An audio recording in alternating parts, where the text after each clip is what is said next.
Graça e paz, irmãos, né? Que Deus possa estar guardando, protegendo a cada um de vocês, né? Diante de tudo que a gente tem vivido e diante de tudo que a gente tem passado. Venho até vocês nesse momento para comunicar que, em decisão do Conselho Local da Igreja Adventista da Promessa aqui em Coelho Neto, decidimos em manter por mais uma semana a restrição de nossos encontros presenciais nos cultos de final de semana, no PG e no culto de quarta-feira. Eu sei que é difícil, né? Somos seres sociais e precisamos estar juntos, mas precisamos enfrentar o momento. Passamos por um momento de crise mundial, irmãos, e pandemia. E quando Jesus exerceu o seu ministério na terra, não foi diferente.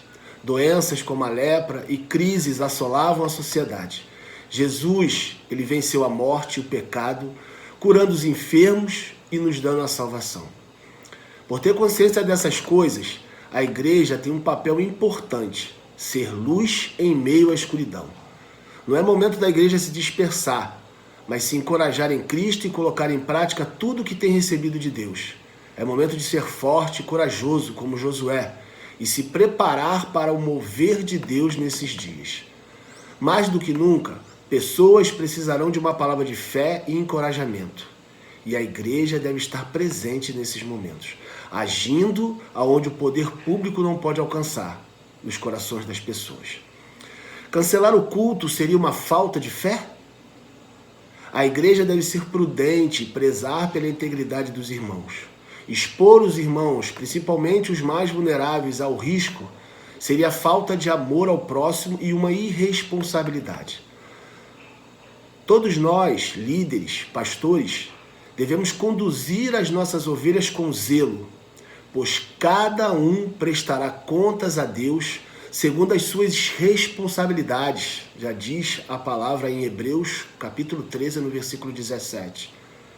Sabemos que a igreja rompe as barreiras do templo e o culto pode ser realizado até mesmo em nossas casas.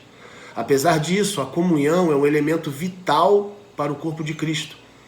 Um cristão tem a necessidade de congregar, e a comunhão e o culto em coletivo é um elemento básico para nutrir a nossa fé. Irmãos, aquele que se sente bem na exclusão não está espiritualmente saudável. Em virtude da pandemia do Covid-19, do coronavírus, não é prudente nem sábio a exposição dos irmãos em grandes reuniões. É normal num culto, abraços, apertos de mão, calor humano, coisas simples que iremos valorizar ainda mais depois da quarentena, mas devem ser evitadas neste momento. Em Provérbios, no capítulo 22, no versículo 3, diz: o prudente percebe o perigo e busca refúgio. O inexperiente segue adiante e sofre as consequências. A Bíblia aconselha todo cristão a exercer a sua fé de maneira responsável. Isto não quer dizer que a nossa fé esteja limitada. A fé é sobrenatural, ultrapassa a razão. Ela não pode nos levar a transgredir.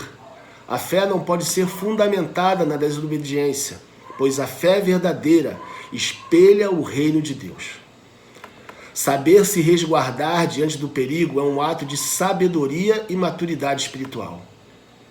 Em nenhum momento Jesus manifestou o seu poder de maneira afrontosa. Pelo contrário, nos ensinou como deveríamos usar a nossa fé de modo a glorificar a Deus e não a tentá-lo. Um exemplo disso está em Mateus 4, no versículo 5 e 7. Então o diabo levou a cidade santa, colocou-o na parte mais alta do templo e lhe disse: se és o filho de Deus, joga-te daqui para baixo, pois está escrito: ele dará ordem a seus anjos a seu respeito, e com as mãos eles o segurarão, para que você não tropece em alguma pedra. Jesus lhe respondeu: também está escrito: não põe à prova o Senhor, o seu Deus. Então devemos glorificar ao Senhor e não tentá-lo. O próprio diabo, o próprio inimigo, utilizou-se das Escrituras para afrontar a Cristo. A nossa fé não foi feita para colocarmos Deus à prova, mas sim para nos tornarmos aprovados diante de Deus, como está escrito em 2 Coríntios, capítulo 13, do versículo 5 ao versículo 9. Qual o papel, então, da igreja durante essa pandemia? Qual o meu papel? Qual o seu papel, irmão? Haverão consequências econômicas e políticas para todas as nações, mas a igreja deve se preocupar com vidas. Com a quarentena e o crescimento dos casos de Covid-19, vidas precisarão de ajuda espiritual e a igreja deve se fazer presente neste momento de aflição. Em Tiago, capítulo 1, no versículo 27, diz o seguinte: a religião que Deus, o nosso Pai, aceita como pura e imaculada é esta: cuidar dos órfãos e das viúvas em suas dificuldades e não se deixar corromper pelo mundo. Cristo nos deu autoridade para orarmos pelos enfermos e doentes. Deus pode curar e realizar muitos milagres neste período. Ele não mudou. Deus é soberano, misericordioso e ouve a oração do justo. Todas as coisas sucedem para que ele seja glorificado. E a igreja é um canal do favor de Deus. Mateus 10, no versículo 8, nos dá muito bem uma ideia disso.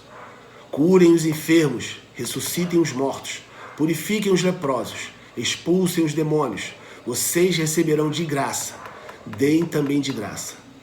Temos por Jesus dado o poder para interceder pelo mundo, irmãos. E é isso que devemos fazer, interceder pelo mundo, pedindo a cura, a libertação dessa praga. Quem tem Jesus, irmãos, tem tudo. Cristo é o remédio eficaz para a alma que nos livra do pecado e da morte. Façamos a diferença. É momento da Igreja de Cristo, representada por cada um de nós, proclamar com coragem a palavra da salvação. A quarentena não pode parar o mover de Deus. Seja um canal de bênção onde estiver, seja em comunhão ou em casa. Exerça seu papel orando, dando o testemunho de Cristo, cuidando da família e declarando uma palavra de ânimo no meio da tribulação. O apóstolo Paulo esteve encarcerado por um bom período de sua vida, mas no cárcere não foi capaz de conter a sua fé. Mesmo preso, o apóstolo escreveu 4 de suas epístolas: Filemão, Filipenses, Colossenses e Efésios. Em 2 Coríntios, no capítulo 12, do versículo 10, ele assim escreve: por isso, por amor de Cristo, regozijo-me nas fraquezas, nos insultos, na necessidade, nas perseguições, nas angústias, pois quando sou fraco é que sou forte. No momento de aparente fraqueza, Paulo se fortaleceu em Cristo para levantar adiante a palavra do Evangelho. Se fortaleça na palavra de Deus. As provações nos amadurecem espiritualmente. Isso deve ser motivo de alegria e não de tristeza. Coragem, ser forte e corajoso. Em Tiago, no capítulo 1, no verso 2 e 3, diz assim: meus irmãos, considerem motivo de grande alegria o fato de passarem por diversas provações, pois vocês sabem que a prova de sua fé produz perseverança, irmãos. Que a dificuldade que estejamos passando hoje venha ser motivo para produzir perseverança em cada um de nós. Familiares, eles podem ser alcançados nesse dia através do nosso testemunho. A igreja, irmãos, é o sal da terra e o nosso papel temperar este mundo através da palavra viva. Que a igreja continue cumprindo seu papel, salgando esta terra que precisa tanto de Jesus. Mateus, no capítulo 5, versículos 14 ao 16, diz assim: vocês são a luz do mundo. Não se pode esconder uma cidade construída sobre um monte. E também ninguém acende uma candeia e a coloca debaixo de uma vasilha. Ao contrário, coloca no lugar apropriado e assim ilumina todos os que estão em casa. Assim brilha a luz de vocês diante dos homens, para que vejam as suas boas obras e glorifiquem ao Pai de vocês que está nos céus. Irmãos, nesse momento de tanta dificuldade, que possamos ser essa luz que o mundo tanto precisa, que possamos levar a palavra do Senhor às pessoas, dando elas conforto. Eu tenho certeza que vamos sair dessa situação muito mais forte e em breve estaremos reunidos, como sempre fizemos, juntos para adorar e exaltar ao Senhor.